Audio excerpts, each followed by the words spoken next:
आदरणीय अध्यक्ष जी,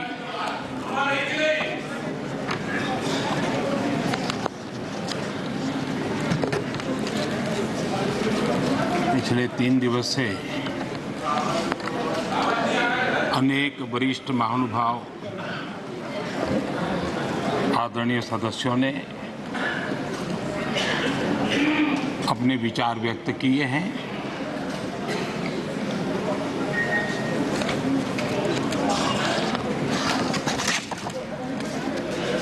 करीब सभी के विचार मुझ तक विस्तार से पहुंचे भी हैं। मैंने स्वयं भी कुछ भाषण सुने भी हैं। आदरणीय अध्यक्ष जी, देश की जनता ने हमारी सरकार के प्रति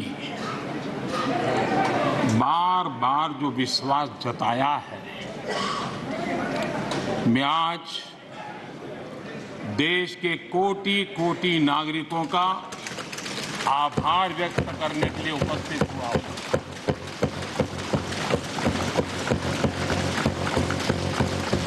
और अध्यक्ष जी कहते हैं,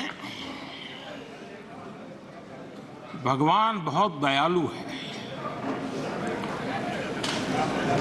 और भगवान की मर्जी होती है कि वो किसी न किसी के माध्यम से अपनी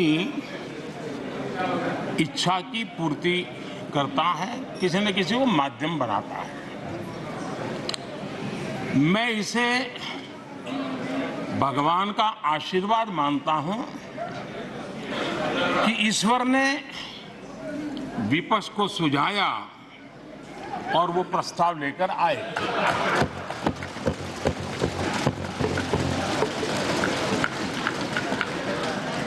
दो 2018 में भी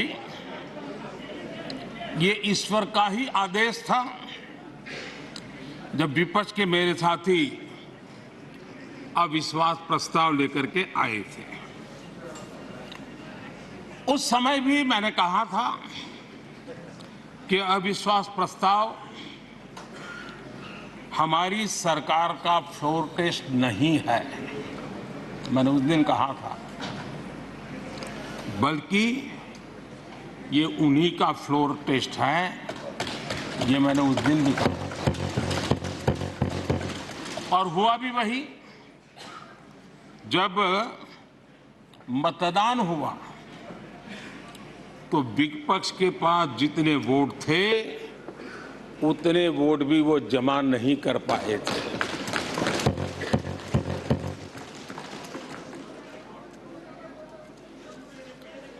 और इतना ही नहीं, जब हम सब जनता के पास गए तो जनता ने भी पूरी ताकत के साथ इनके लिए नो कॉन्फिडेंस घोषित कर दिया। और चुनाव में एनडीए को भी ज्यादा सीटें मिली और भाजपा को भी ज्यादा सीटें मिली। यानी एक तरह से विपक्ष का अविश्वास प्रस्ताव हमारे लिए शुभ होता है। विपक्ष के कुछ दलों के लिए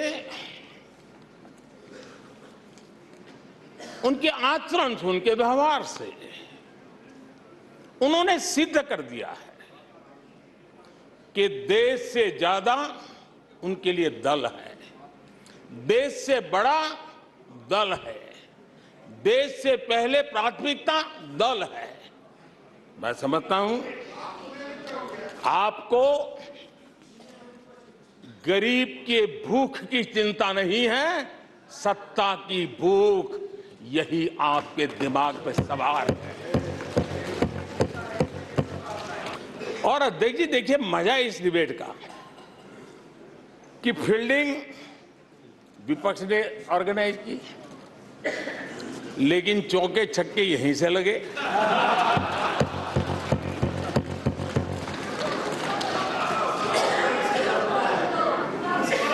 और विपक्ष नो कॉन्फिडेंस मोशन पे नो बॉल नो बॉल पर ही करते आगे चलता जा रहा है। इधर से सेंचुरी हो रही है, उधर से नो बॉल हो रहे हैं।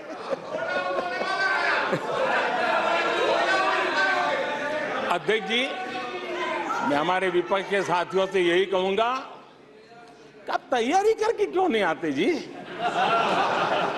थोड़ी मेहनत कीजिए। और मैंने 5 साल दिए आपको मेहनत करने के लिए। 18 में कहा था कि 23 में आप आना, जरूर आना। 5 साल भी नहीं कर पाए आप। क्या हाल है आप लोगों का, क्या दारिद्र्य है। और विपक्ष के रवैये पर भी मैं कहूंगा, जिनके खुद के बही खाते बिगड़े हुए हैं, जिनके बही खाते खुद के बिगड़े हुए हैं, वो भी हमसे हमारा हिसाब लिए फिरते हैं। माननीय अध्यक्ष जी, इस अविश्वास प्रस्ताव में कुछ चीजें तो ऐसी विचित्र नजर आई जो न पहले कभी सुना है, न देखा है, न कभी कल्पना की है। सबसे बड़े विपक्षी दल के नेता को बोलने की सूची में नाम ही नहीं था। और पिछले उदाहरण देखिए आप। 1999 में वाजपेयी सरकार के खिलाफ अविश्वास प्रस्ताव आया। शरद पवार साहब उस समय नेतृत्व कर रहे थे, उन्होंने डिबेट का नेतृत्व किया। 2003 में अटल जी की सरकार थी, सोनिया जी विपक्ष की नेता थी, उन्होंने लीड ली, उन्होंने विस्तार से अविश्वास प्रस्ताव रखा। 2018 में खड़गे जी थे विपक्ष के नेता, उन्होंने प्रोमिनेंटली विषय को आगे बढ़ाया। लेकिन इस बार अधीर बाबू को क्या हाल हो गया, उनकी पार्टी ने उन्हें बोलने का मौका नहीं दिया। ये तो कल अमित भाई ने बहुत जिम्मेवारी के साथ कहा कि भाई अच्छा नहीं लग रहा है, और आपकी उदारता थी कि उनका समय समाप्त हो गया था तो भी आपने उनको आज मौका दिया। लेकिन गुड़ का गोबर कैसे करना, उसमें ये माहिर है।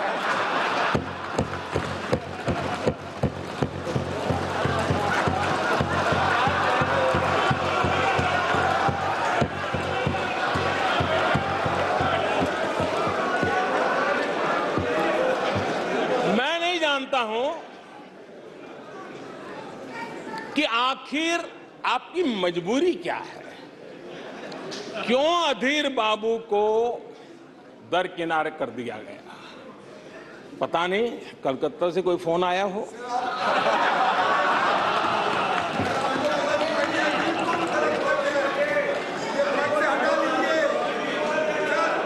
और कांग्रेस बार बार उनका अपमान करती है।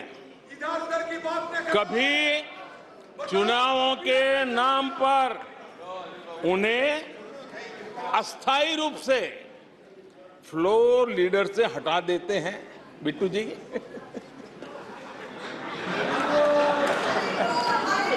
हम अधीर बाबू के प्रति अपनी पूरी संवेदना व्यक्त करते हैं।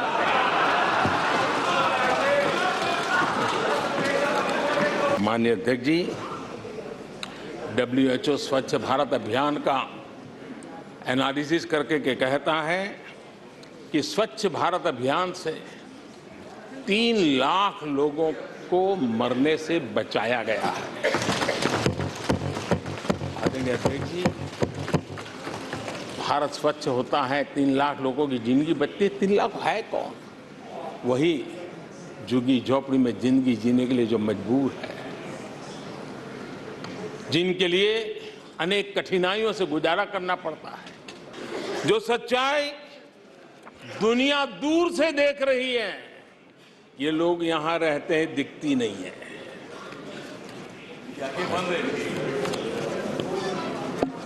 आदरणीय अध्यक्ष जी, अविश्वास और घमंड इनकी रगों में रस बस गया है। वे जनता के विश्वास को कभी देख नहीं पाते हैं। अब ये जो शुतुरमुर्ग अप्रोच है, इसके लिए तो देश क्या कर सकता है। आज देश का जो मंगल हो रहा है चारों तरफ, देश की जो चारों तरफ वाहवाही हो रही है, देश का जो जय जयकार हो रहा है, तो मैं आपका धन्यवाद करता हूं कि काले टीके के रूप में काले कपड़े में निकल के सदन में आकर के आपने इस मंगल को भी सुरक्षित करने का काम किया है। इसके लिए भी मैं आपका धन्यवाद करता हूं।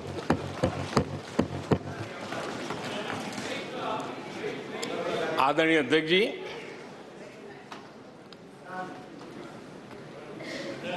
पिछले 3 दिन से भी हमारे विपक्ष के साथियों ने जी भर करके डिक्शनरी खोल खोल करके जितने अपशब्द मिलते हैं ले आए, जितने अपशब्दों का उपयोग कर सकते हैं भरपूर, पता नहीं कहां कहां से ले आते हैं। लेकिन अच्छा है, थोड़ा मन का गुबार उनका निकल गया होगा, थोड़ा मन हल्का हुआ होगा, इतने अपशब्द बोल लिए हैं तो। और वैसे तो ये लोग मुझे दिन रात कोसते रहते हैं, उनकी ये फितरत है। और उनके लिए तो सबसे प्रिय नारा क्या है? मोदी तेरी कब्र खुदेगी। मोदी तेरी कब्र खुदेगी, मोदी तेरी कब्र खुदेगी, ये इनकी पसंदीदा नारा है। लेकिन मेरे लिए इनकी ये गालियां, ये अपशब्द, ये अलोकतांत्रिक भाषा, मैं उसका भी टॉनिक बना देता हूं।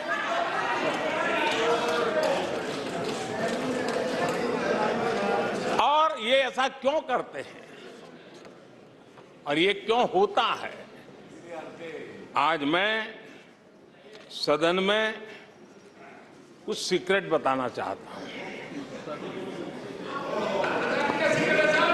मेरा पक्का विश्वास हो गया है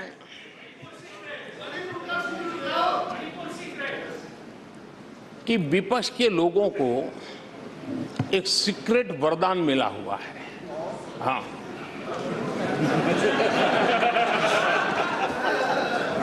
सीक्रेट वरदान मिला हुआ है जी। और वरदान ये कि ये लोग जिसका बुरा चाहेंगे उसका भलाई ही होगा।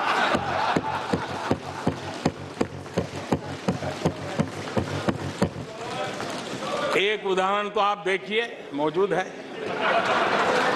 20 साल हो गए, क्या कुछ नहीं हुआ, क्या कुछ नहीं किया गया, लेकिन भलाई होता गया। तो आपको बड़ा सीक्रेट वरदान है जी। और मैं 3 उदाहरण से ये सीक्रेट वरदान को सिद्ध कर सकता हूं जी। आपको ध्यान होगा कि इन लोगों ने कहा था बैंकिंग सेक्टर के लिए, बैंकिंग सेक्टर डूब जाएगा, बैंकिंग सेक्टर तबाह हो जाएगा, देश खत्म हो जाएगा, देश बर्बाद हो जाएगा, न जाने क्या क्या कहा था। हमारी public sector banks net profit 2 गुने से ज्यादा हो गया। इन लोगों ने फोन बैंकिंग घोटाले की बात, इसके कारण देश को एनपीए के गंभीर संकट में डुबो दिया था। बीते दिनों की बात हो रही है, लेकिन आज जो उन्होंने एनपीए का अंबर लगा के गए थे, उसको भी पार कर करके हम एक नई ताकत के साथ निकल चुके हैं। और आज सुबह निर्मला जी ने विस्तार से बताया है कि कितना प्रॉफिट हुआ है। दूसरा उदाहरण, हमारे डिफेंस के हेलीकॉप्टर बनाने वाली सरकारी कंपनी HAL, ये HAL को लेकर के कितनी भली बुरी बातें इन्होंने करी थी। क्या कुछ नहीं कहा गया था HAL के लिए, और इसका दुनिया पे बहुत नुकसान करने वाली भाषा का प्रयोग किया गया था। और HAL तबाह हो गया है, HAL खत्म हो गया है, भारत की डिफेंस इंडस्ट्री खत्म हो चुकी है। ऐसा न जाने क्या क्या कहा गया था HAL के लिए, वो सीक्रेट। आज HAL सफलता की नई बुलंदियों को छू रहा है। HAL ने अपना highest ever highest revenue register किया है। आप जानते हैं LIC के लिए क्या क्या कहा गया था। LIC बर्बाद हो गई, गरीबों के पैसे डूब रहे हैं, गरीब कहां जाएगा, बेचारे ने बड़ी मेहनत से LIC में पैसा डाला है। क्या कहें, जितनी उनकी कल्पना शक्ति थी, जितने उनके दरबारियों ने कागज पकड़ा दिए थे, सारे बोल लेते थे वो, सारे बोल लेते थे। लेकिन आज LIC लगातार मजबूत हो रही है कि हमारी सरकार के अगले टर्म में, तीसरे टर्म में, भारत दुनिया की तीसरी टॉप अर्थव्यवस्था बनेगा।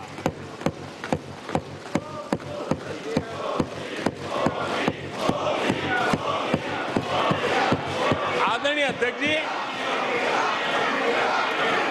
आदरणीय अध्यक्ष जी,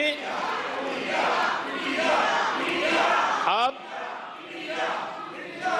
देश के भविष्य पर थोड़ा सा भी भरोसा होता जब हम ये क्लेम करते हैं कि हम आने वाले 5 साल में, नए तीसरे टर्म में, हम देश की इकोनॉमी को तीसरे पर लाएंगे। तो एक जिम्मेवार विपक्ष क्या करता। कांग्रेस के लोग क्या कह रहे हैं, अब देखिए कितना कल्पना दारिद्र्य है। इतने सालों तक सत्ता में रहने के बाद भी क्या अनुभवताहीन बातें सुनने को मिल रही है जी। क्या कहते हैं ये कहते हैं इस लक्ष्य तक पहुंचने कुछ करने की जरूरत नहीं, ऐसे ही होने वाला है तीसरे नंबर पे। बताओ, मुझे लगता है कि इसी सोच के कारण वो सोते रहे इतने सालों तक, तो अपने आप होने वाला है। वो कहते हैं बिना कुछ किए तीसरे पहुंच जाएंगे। और कांग्रेस की माने, अगर सब कुछ अपने आप ही हो जाने वाला है, इसका मतलब है कांग्रेस के पास न नीति है, न नीयत है, न विजन है, न वैश्विक अर्थव्यवस्था की समझ है, और न ही भारत के अर्थ जगत के ताकत का पता है। देश का विश्वास मैं शब्दों में भी प्रकट करना चाहता हूं, और देश का विश्वास है कि 2028 में आप जब अविश्वास प्रस्ताव लेके आएंगे, तब ये देश पहले 3 में होगा। ये देश का विश्वास है।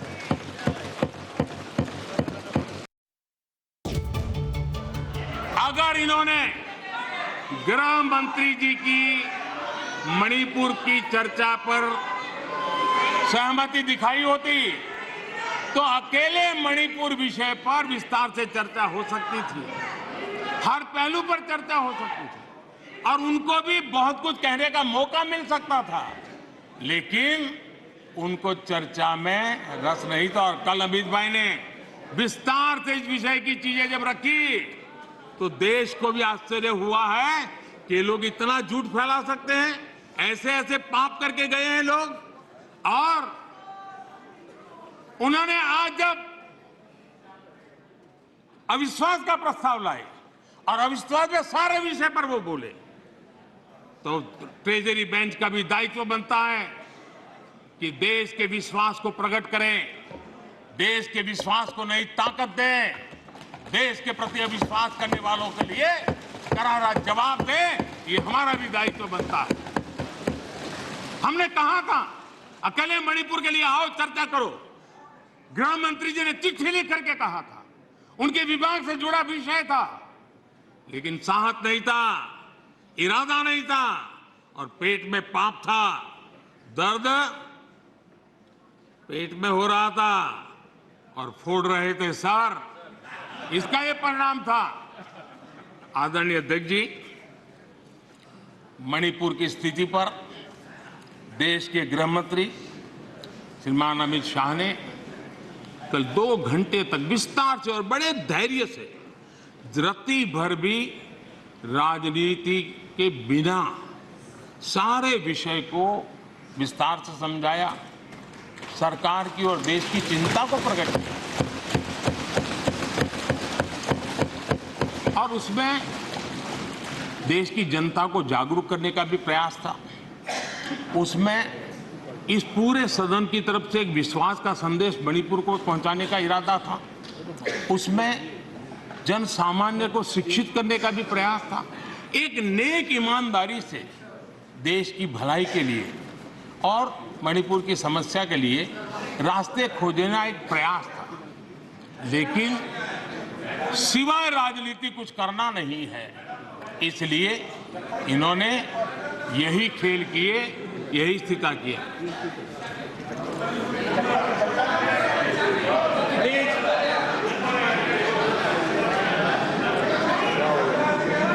आदरणीय अध्यक्ष महोदय,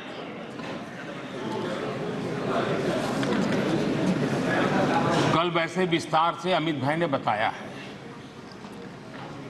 मणिपुर में अदालत का एक फैसला आया। अब अदालतों में क्या हो रहा है वो हम जानते हैं,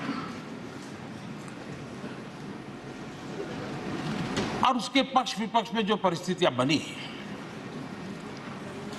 हिंसा का दौर शुरू हो गया और उसमें बहुत परिवारों को मुश्किल हुई। अनेकों ने अपने स्वजन भी खोए। महिलाओं के साथ गंभीर अपराध हुआ और ये अपराध अक्षम्य है और दोषियों को कड़ी से कड़ी सजा दिलवाने के लिए केंद्र सरकार, राज्य सरकार मिलकर के भरपूर प्रयास कर रही है। और मैं देश के सभी नागरिकों को आश्वस्त करना चाहता हूं कि जिस प्रकार से प्रयास चल रहे हैं, निकट भविष्य में शांति का सूरज जरूर उगेगा। मणिपुर फिर एक बार नए आत्मविश्वास के साथ आगे बढ़ेगा। मैं मणिपुर के लोगों से भी आग्रहपूर्वक कहना चाहता हूं,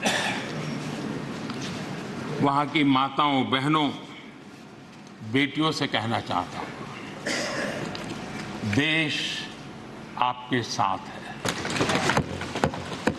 ये सदन आपके साथ है। हम सब मिलकर के, कोई यहां हो या ना हो, हम सब मिलकर के इस चुनौती का समाधान निकालेंगे। वहां फिर से शांति की स्थापना होगी। मैं मणिपुर के लोगों को विश्वास दिलाता हूं कि मणिपुर फिर विकास की राह पर तेज गति से आगे बढ़े। उसमें कोई प्रयासों में कोर कसर नहीं रहेगी। आदरणीय अध्यक्ष महोदय, यहाँ सदन में मां भारती के बारे में जो कहा गया है, उसने हर भारतीय की भावना को गहरी ठेस पहुंचाई है।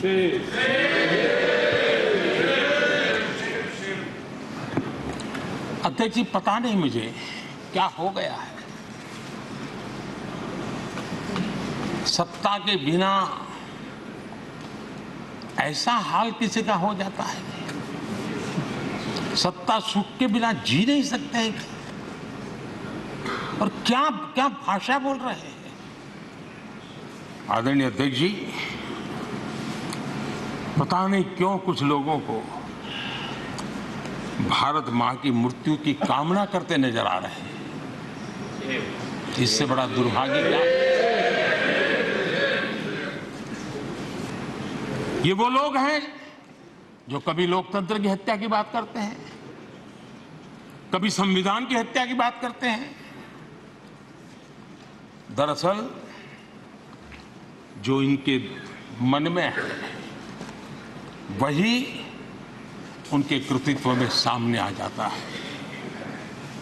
मैं हैरान हूं, और ये बोलने वाले कौन लोग हैं? क्या ये देश भूल गया है? ये 14 अगस्त विभाजन विभीषिका पीड़ादायक दिवस आज भी हमारे सामने उन चीख को लेकर के, उस दर्द को लेकर के आता है। ये वो लोग जिन्होंने मां भारती के 3-3 टुकड़े कर दिए। जब मां भारती की गुलामी की जंजीरों से मुक्त कराना था, जब मां भारती की जंजीरों को तोड़ना था, बेड़ियों को काटना था, तब इन लोगों ने मां भारती की भुजाएं काट दी, मां भारती के 3-3 टुकड़े कर दिए। और ये लोग किस मुंह से ऐसा बोलने की हिम्मत करते हैं? आदरणीय अध्यक्ष जी, ये वो लोग हैं जिस वंदे मातरम गीत ने देश के लिए मर मिटने की प्रेरणा दी थी। हिंदुस्तान के हर कोने में वंदे मातरम चेतना का स्वर बन गया था। तुष्टीकरण की राजनीति के चलते उन्होंने मां भारती के ही टुकड़े किए, इतना नहीं, वंदे मातरम गीत के भी टुकड़े कर दिए लोगों ने। ये वो लोग हैं माननीय अध्यक्ष जी जो भारत तेरे टुकड़े होंगे, ये गैंग, ये नारा लगाने वाले लोग, इनको बढ़ावा देने के लिए, उनका प्रोत्साहन करने के लिए पहुंच जाते हैं। भारत तेरे टुकड़े होंगे, उनको बढ़ावा दे रहे हैं। ये उन लोगों की मदद कर रहे हैं जो ये कहते हैं कि सिलीगुड़ी के पास जो छोटा सा नॉर्थ ईस्ट को जोड़ने वाला कॉरिडोर है उसको काट दें तो बिल्कुल नॉर्थ ईस्ट अलग हो जाएगा। ये सपना देखने वालों का जो लोग समर्थन करते हैं। आदरणीय अध्यक्ष जी, मैं जरा इनको जहां भी हो जरा मेरा सवाल अगल बगल में बैठे हुए को जवाब दे।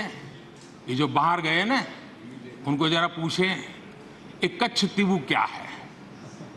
कोई पूछे इनको कच्छ तीवू क्या है? इतनी बड़ी बातें करते हैं ना, आज मैं बताना चाहता हूं ये कच्छ तीवू क्या है और ये कच्छ तीवू कहां आया, जरा उनको पूछ लीजिए।